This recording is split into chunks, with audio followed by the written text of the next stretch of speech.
May bagong kainan na Japanese sa Walter Mart Santa Clara. Na-try nyo na? Tara!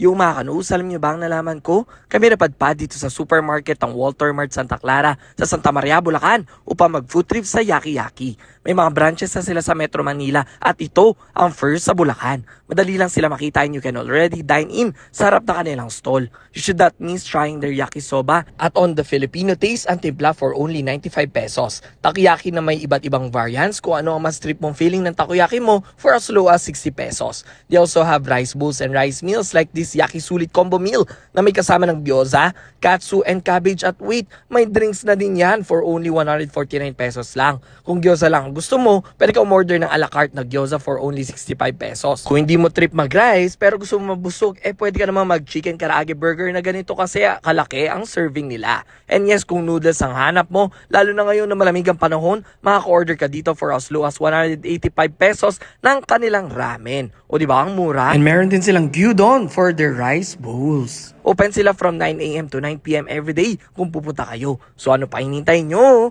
Tara na dito sa Yaki Yaki sa Santa Maria, Bulacan. Let's go!